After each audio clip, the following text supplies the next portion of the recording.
Good afternoon students. जैसा कि आप लोगों को पता है कि हम पैडागोजीज़ की बात कर रहे हैं।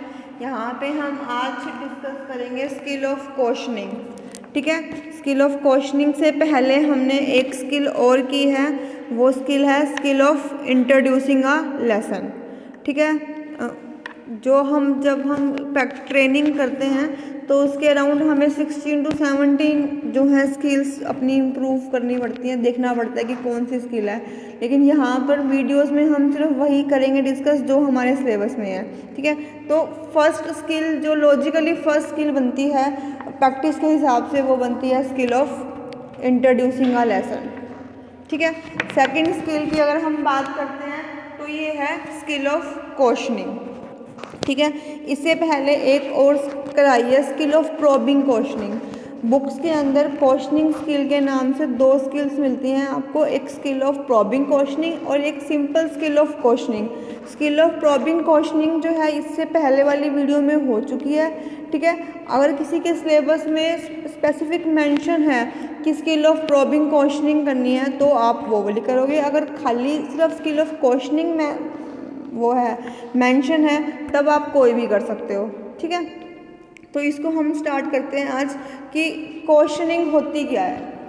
सबसे पहले हम यही नॉर्मल बात करते हैं, क्वेश्चंस क्या है कि जब भी कोई टीचर कुछ पढ़ा देगा या जर्नली हम कोई क्वेश्चन पूछ लेते हैं, कि जब हम क्वेश्चन पूछने का स्किल सीख रहे हैं तो उसको हम बोलते हैं स्किल ऑफ क्वेश्चनिंग। कि how to put a question, कि कैसे क्वेश्चन पूछना है, कब पूछना है, कहाँ पूछना है, क्यों पूछना है। ठीक है, इन सब का जवाब जो है हमें इसमें मिलेगा स्किल ऑफ क्वेश्चनिंग में। ठीक है, तो जितना भी क्लासरूम का एनवायरनमेंट अगर आपको इफेक्टिव बनाना है तो आपको स्किल ऑफ क्वेश्चनिंग जो है वो आनी चाहिए। क्वेश्चनिंग पूछने का ढंग जो है वो आप लोगों को, टीचरों को पता होना चाहिए। ठीक है, इसकी डेफिनेशंस है, no teaching method can be successfully carried out without taking cognizance to the art of questioning.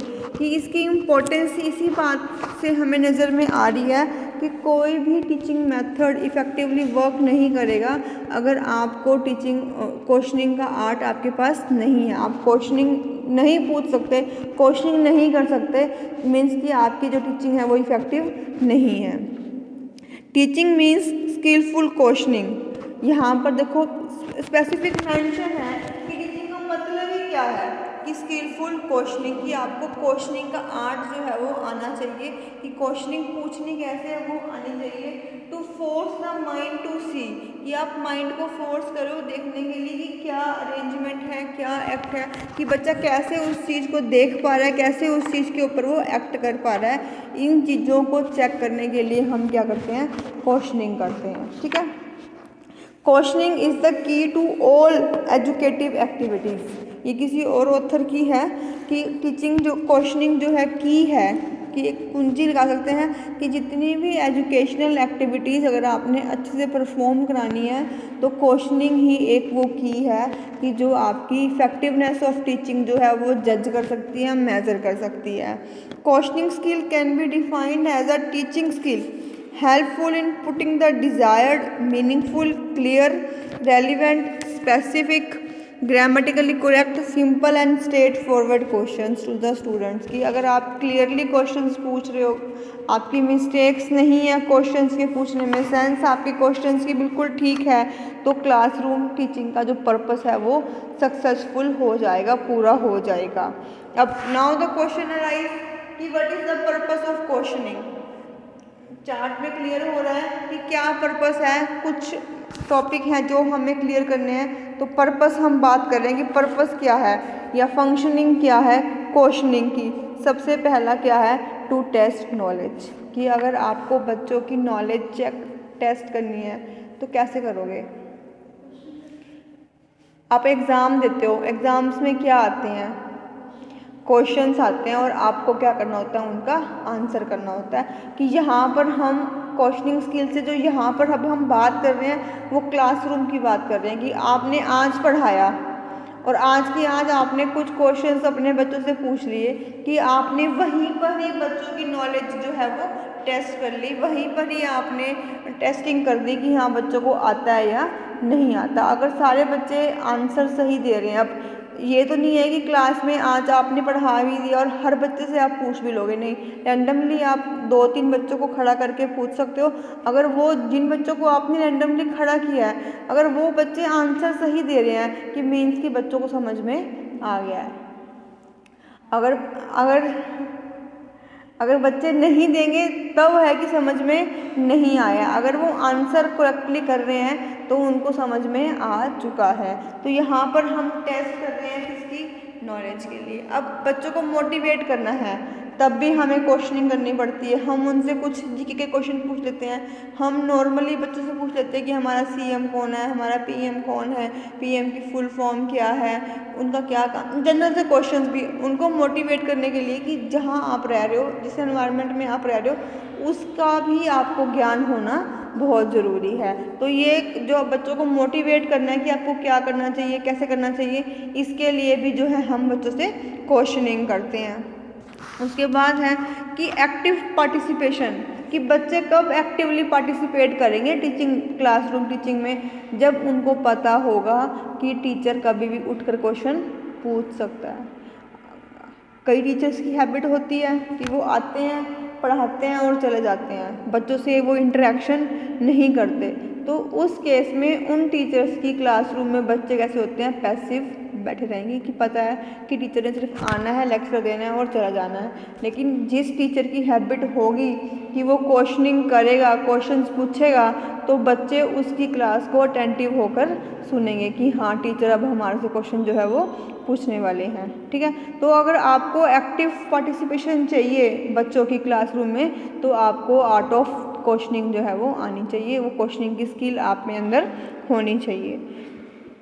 Next आ रहा है टू अप्लाई नॉलेज। अगर आपके पास नॉलेज है, नॉलेज अप्लाई कब करोगे आप, जब कोई आपसे क्वेश्चन पूछेगा। अब ये तो है नहीं कि आपको क्वेश्चन आता है आप चलते फिरते लोगों को खड़ा करते हो, उसका भी हमारा प्रधानमंत्री है, ऐसा तो नहीं है ना।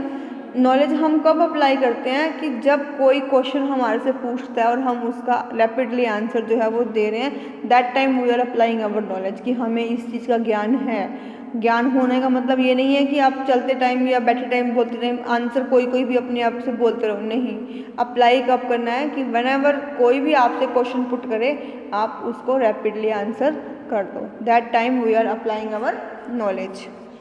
उसके बाद है टू रीकैप, कि अब आपको अपना टॉपिक रीकैप करना है, या टीचर बीइंग अ टीचर आपको अपना पढ़ाया हुआ रीकैप कराना है फटाफट से। जो टॉपिक, जो हेडिंग आपने कराए हैं वो फटाफट से रिवाइज कराने हैं। तब भी हम क्या करते हैं, क्वेश्चनिंग करते हैं। 7, 8, 10 क्वेश्चन पूछ लिए बच्चों से और काम खत्म, चैप्टर रिवाइज हो जाता है। ठीक है, उसके बाद to increase self confidence. Self confidence बच्चों का कैसे इंक्रीज होगा, जब क्वेश्चन पूछेंगे नहीं, जब बच्चे उसका आंसर सही देंगे। अगर आपने क्लासरूम में बच्चे से क्वेश्चन पूछा और बच्चे ने उसका बिल्कुल सही आंसर दे दिया, उस टाइम बच्चे का सेल्फ कॉन्फिडेंस देखो कितना बढ़ जाएगा कि नहीं मुझे आता है, मैं आंसर दे सकता हूँ, मैं बता सकता हूँ, कि मैं अपनी नॉलेज को अप्लाई कर सकता हूँ। तो बच्चों का सेल्फ कॉन्फिडेंस इंक्रीज करने के लिए आपको क्वेश्चनिंग की स्किल आनी चाहिए। कब, कैसे, कहाँ क्वेश्चंस करोगे वो आपको पता होना चाहिए, ताकि आपके बच्चों का सेल्फ कॉन्फिडेंस जो है वो इंक्रीज हो सके। उसके बाद है टू मेंटेन डिसिप्लिन। वही बात आ रही है कि अब आपको क्लासरूम का डिसिप्लिन मेंटेन करना है, तब क्या होगा, तब भी आपको क्वेश्चनिंग जो है वो करनी होगी, आपको क्वेश्चनिंग जो है वो पूछनी होगी। डिसिप्लिन तभी मेंटेन होगा कि जब आप क्लासरूम में क्वेश्चंस करोगे, एक्टिवली बच्चों को पार्टिसिपेशन कराओगे। पैसिवली तो बच्चे बैठे रहेंगे, जब आप क्वेश्चनिंग करोगे तभी बच्चे जो हैं वो डिसिप्लिन होंगे। ठीक है, इसमें अब आपने देख लिया कि क्या पर्पस है हमारे उसका, कि क्या क्वेश्चनिंग का पर्पस है। तो इससे पहले आपने देखा था कि हमने क्या किया है, क्वेश्चंस की डेफिनेशंस की थी हमने, क्वेश्चंस के हमने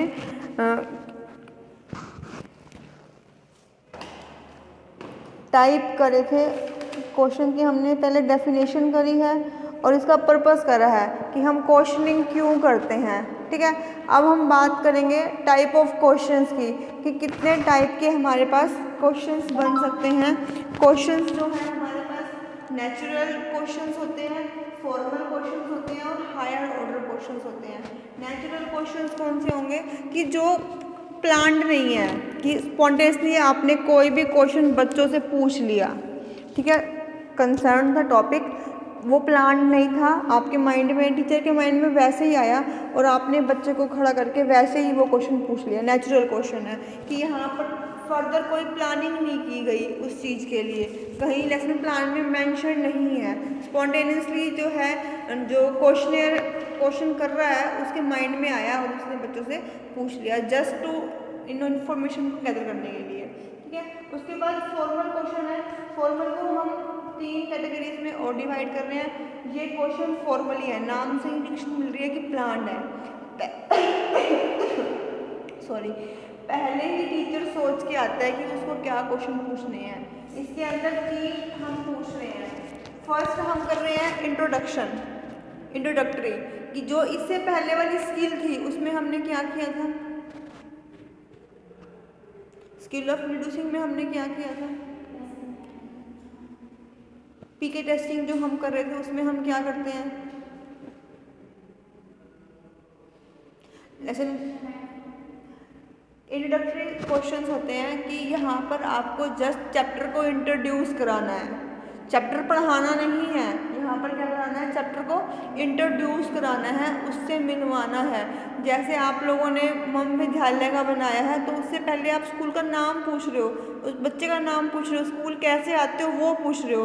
तो क्वेश्चंस जो है वो स्कूल के सराउंडिंग घूमेंगे, स्कूल के एनवायरनमेंट के सराउंडिंग घूमेंगे। आपका इंचार्ज कौन है, आप ऐसे पूछ सकते हो, फीस किसको देते हो, कहाँ देते हो, ये पूछ सकते हो कि मतलब बात स्कूल से लिंक अप हो रही है, लेकिन अभी स्कूल के बारे में कुछ भी नहीं बताना। यहाँ पर क्या है, इंट्रोडक्टरी, कि सिर्फ चैप्टर्स का जो है इंट्रोडक्शन देनी है आपने, ठीक है।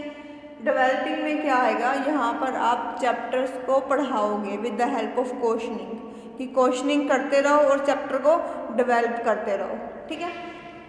थर्ड क्या है, रिकैप्चुलेटरी, कि आपने पढ़ा दिया, चैप्टर डेवलप हो चुका है, इंट्रोडक्टरी आप दे चुके हो, चैप्टर को रिवाइज करा रहे हो। रिकैप करने के लिए हमने क्या किया है, रिकैप्चुलेटरी क्वेश्चंस जो हैं वो पूछे जाते हैं। उसके बाद थर्ड है हायर ऑर्डर, कि जब आपने बच्चों की और एबिलिटीज़ को इंक्रीज़ करना है, उनकी एबिलिटीज़ और इंक्रीज़ करनी है, उनसे और तरह की इन्फॉर्मेशन निकालनी है, तो वो क्वेश्चन कैसे होंगे, हायर ऑर्डर क्वेश्चंस होंगे। ये भी प्लान्ड हो सकते हैं, ठीक है, और ये प्लान्ड नहीं भी हो सकते, ठीक है।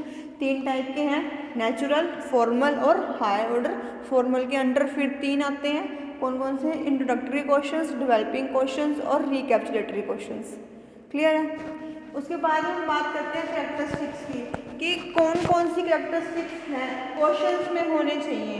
क्वेश्चन पहले कैसे होना चाहिए, क्लैरिटी, कि जो क्वेश्चन आप, सटीक सा क्वेश्चन जो आप पूछना चाहते हो बच्चों से वो बिल्कुल क्लियर हो, जलेबी की तरह गोल नहीं होना चाहिए, बिल्कुल डायरेक्ट क्वेश्चन जो है वो, क्लियर क्वेश्चन जो है वो होना चाहिए। देन सिंपलिसिटी, लैंग्वेज जो आप यूज़ कर रहे हो वो सिंपल होनी चाहिए, लैंग्वेज में भी घुमाव कहीं नहीं होना चाहिए, क्योंकि आप जब पढ़ाओगे, आप 8 तक के बच्चों को पढ़ाओगे तो उनका मेंटल लेवल अभी इतना इंक्रीज़ नहीं होता कि वो डबल मीनिंग वाले क्वेश्चंस को समझ सकें या घुमावदार क्वेश्चंस को समझ सकें, ठीक है। तो जो लैंग्वेज आप यूज़ करोगे वो कैसे होनी चाहिए, सिंपल होनी चाहिए, स्पेसिफिक होने चाहिए, उनके सब्जेक्ट से लिंक्ड अप हो तो ज़्यादा बढ़िया है।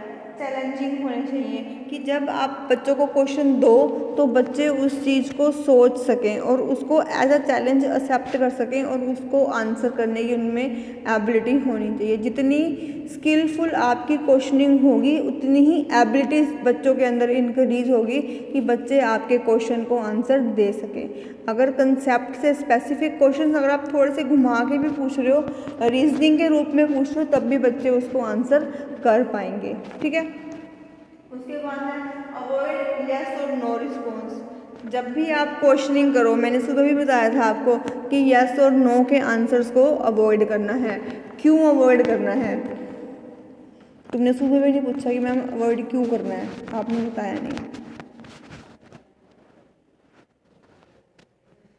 यस और नो अवॉइड हम इसीलिए करते हैं क्योंकि वहाँ पर बच्चों की क्रिएटिविटी ख़त्म हो जाती है। बच्चों ने नो कह दिया, नहीं आता, काम ख़त्म, पल्ला झाड़ देते हैं वहीं पे। ठीक है, हम बच्चों की डेप्थ नहीं चेक कर पाते कितना आता है कितना नहीं आता उनको। यस और नो जो है एक उनके ऊपर बाउंडेशन लगा देते हैं कि बस काम खत्म, कि आंसर करना था ना आंसर कर दिया बस। तो यस और नो को इसलिए हमने क्या है अवॉइड करना है कि हम बच्चों की क्रिएटिविटी नहीं हम निकाल पाते, डेप्थ नहीं हम जान पाते कितना आता है या नहीं आता। आता है हाँ आता है, नहीं आता नहीं आता, तो वहाँ पे हम जजमेंट नहीं कर पाते कि कितना उनको नॉलेज है, टेस्ट नहीं हो पाती उनकी नॉलेज। इसीलिए जो है यस और नो वाले क्वेश्चन को हमने अवॉइड करना है। और अवॉइड करना है टेक्स्ट बुक के क्वेश्चंस को, क्योंकि टेक्स्ट बुक में जितने भी क्वेश्चन होंगे बच्चा उसको क्रैम करके ले आएगा, याद करके लेकर आएगा। ठीक है, आप कोशिश करना कि टेक्स्ट बुक्स वाले क्वेश्चंस ना हो, आप अपने तरीके से बुक को रीड कराओ, उसमें से इंटरनल क्वेश्चंस जितने बनते हैं। यहाँ पर टेक्स्ट बुक को अवॉइड करने का मतलब है कि जो उसकी एक्सरसाइज वाले क्वेश्चंस हैं उनको आपने नहीं पूछना, बच्चे याद कर लेंगे लेकिन आप पूछोगे कहाँ से, इंटरनल। जब हम चैप्टर को रीड कराते हैं बुक्स में तो बहुत सारे ऐसे क्वेश्चंस जिनको हम इंटरनल क्वेश्चंस बोलते हैं कि वो क्वेश्चन बनते हैं। आप जब चैप्टर रीड कराओ तब उनकी मार्किंग कराओ और वहीं से आप क्वेश्चन पूछो कि टेक्स्ट बुक के जो बने बनाए क्वेश्चन हैं उनको हमने यहाँ पर अवॉइड करना है। टेक्स्ट बुक अवॉइड नहीं करनी, टेक्स्ट बुक के जो क्वेश्चन हैं हमने उनको अवॉइड करना है, यहाँ पे एक्सरसाइज को हमने अवॉइड करना है।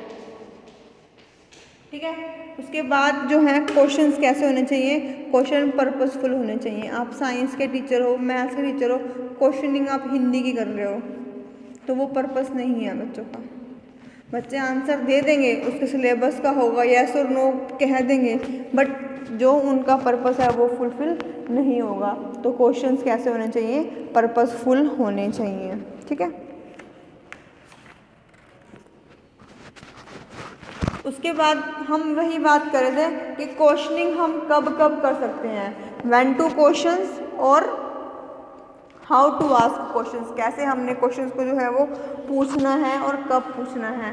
हम क्वेश्चन को in the beginning of the class पूछ सकते हैं। जब हम in the beginning of the class पूछते हैं तो इसको हम क्या बोलते हैं, इंट्रोडक्टरी क्वेश्चन। क्या हो जाएंगे, इंट्रोड्यूसिंग क्वेश्चंस या इंट्रोडक्टरी क्वेश्चन हो जाएंगे। और जब हम इन द कोर्स पूछेंगे तब कौन से होंगे, डेवलपिंग होंगे। और लास्ट में है during the course of recapitulation, जब रिवाइज करने के लिए पूछेंगे तब क्या हो जाएंगे, ये रीकैप वाले क्वेश्चन हो जाएंगे। और during the course of recap कब कब पूछ सकते हैं, स्टार्टिंग में, मिड में और बिल्कुल लास्ट में। अब आ रहा है how to ask questions. Questions पूछने कैसे हैं, पूछने का ढंग कैसे होना चाहिए। सबसे पहले address question to the whole class. कई बार टीचर क्या करता है, एक बच्चे को खड़ा कर देगा, ठीक है, और उससे पूछेगा, ठीक है, तो उसका मतलब क्या निकलता है कि वो क्वेश्चन सिर्फ उसी बच्चे के लिए है। क्या ऐसा होना चाहिए, नहीं ना। तो एड्रेस करे वो पूरी की पूरी क्लास को कि आप पहले क्या करो, क्वेश्चन को बोलो, ठीक है, और फिर जो है बच्चों को खड़ा करो। कई बार बच्चे हैंड रेज करते हैं, आप उसमें से चूज़ कर सकते हो। कोई बच्चे हैंड रेज नहीं करते तो आप उनसे पूछ सकते हो, कि वो डिपेंड करता है कि आप क्लासरूम में कैसे आपका एनवायरनमेंट है, ठीक है। लेकिन क्वेश्चन जो है वो पूरी क्लास के लिए एड्रेस होना चाहिए, किसी पर्टिकुलर एक बच्चे के लिए नहीं होना चाहिए। उसके बाद डिस्ट्रीब्यूशन क्वेश्चंस, कि जब आप क्वेश्चनिंग करो, कई बार टीचर की हैबिट होती है कि जो बच्चे फर्स्ट बेंच पे बैठे हैं सिर्फ उन्हीं से ही क्वेश्चन कर लेते हैं, ठीक है, तब भी क्या है, डिस्ट्रीब्यूशन क्वेश्चन की सही नहीं हो रही। अगर इस रो में इस जितनी भी रोज हैं आपने हर एक रो को अटेंड करना है, हर एक रो में से क्वेश्चन करना है, आपने अपना फेस पूरा रोटेट करना है क्वेश्चन करते टाइम। और कोई भी बच्चा ये नहीं है कि वो बैक बेंचर है आप उसको छोड़ दोगे, या फर्स्ट बेंचर है आप उसको छोड़ दोगे, नहीं। क्वेश्चन की डिस्ट्रीब्यूशन जो है वो भी पूरी क्लास को होनी चाहिए और क्वेश्चन भी पूरी क्लास के लिए होना चाहिए। एक चीज़ बहुत बार बच्चे टीचर्स क्या करते हैं कि पहले बच्चा खड़ा कर देंगे, आप एड्रेस कर रहे हो, पहले इस रो में से खड़ा कर दिया, फिर इसमें से कर दिया, लेकिन ध्यान देना है कि पहले बच्चा खड़ा नहीं करना, पहले क्वेश्चन आस्क करना है, then you have to stand the child, ठीक है। उसके बाद है allow sufficient time to think. Question कर दिया, पोज लो, ठीक है, बच्चों को 10 सेकंड 15 सेकंड का टाइम दो सोचने के लिए, फिर आप बच्चा खड़ा करो या कोई खुद से खड़ा हो जाता है तब हो जाता है कि यहाँ पर आपने सफिशेंट टाइम देना है बच्चों को। क्वेश्चन की फायरिंग नहीं करनी, 1 क्वेश्चन 2 क्वेश्चन 3 क्वेश्चन नहीं, क्वेश्चन बोला, पोज दिया, बच्चों को सोचने का टाइम दिया, फिर खड़ा किया और फिर आपको आंसर जो है वो अच्छे से मिलेंगे। ठीक है, उसके बाद डोंट रिपीट क्वेश्चंस को जो है बारी बारी रिपीट नहीं करना। एक ही क्वेश्चन बोलो, अच्छे से बोलो, क्लियर बोलो, सिंपल वे में बोलो, ताकि आपको दोबारा रिपीट करने की ज़रूरत ही ना पड़े। ठीक है, और रिपीट शब्दों की वाइज भी और नॉलेज की वाइज भी। एक ही क्वेश्चन बारी बारी नहीं पूछना और एक ही क्वेश्चन एक बार में बारी बारी नहीं बोलना। 2 तरह से हम रिपीट कर सकते हैं। ठीक है, कि एक बार तो हम क्वेश्चन बोल रहे हैं और उसी क्वेश्चन को हम 5 बार बोल देते हैं, नहीं, एक ही टाइम पे ही, वहाँ पर भी हमने रिपीट नहीं करना और 4-5 क्वेश्चनों के बाद फिर वही क्वेश्चन, वो भी हमने रिपीट नहीं करना। दोनों रिपीटिशन से हमने अवॉइड करना है। ठीक है, और बैक बेंचर से ओकेजनली क्वेश्चन नहीं पूछने, उनको भी प्रॉपरली पूरा आपने यहाँ पर इन्वॉल्व करना है, पार्टिसिपेशन उनकी भी चाहिए। और नेक्स्ट है ऑडिबल टू ऑल। ऑडिबल की मीन्स कि टीचर की आवाज़ ऐसी हो कि जो लास्ट बेंच पे बच्चा बैठा हो उसको भी पूरी आवाज़ साफ सुनाई देनी चाहिए। जितनी चिल्लाकर नहीं बोलना, मैं पहले भी कहती हूँ कि चिल्लाकर नहीं बोलना, ज़ोर से बोलना है, कि चिल्लाना और ज़ोर से बोलने में फ़र्क होता है। ठीक है, अगर हम जब चिल्लाकर बोलते हैं तब ना तो आवाज़ पूरी क्लियर समझ में आती है और ना वो लास्ट तक जाती है।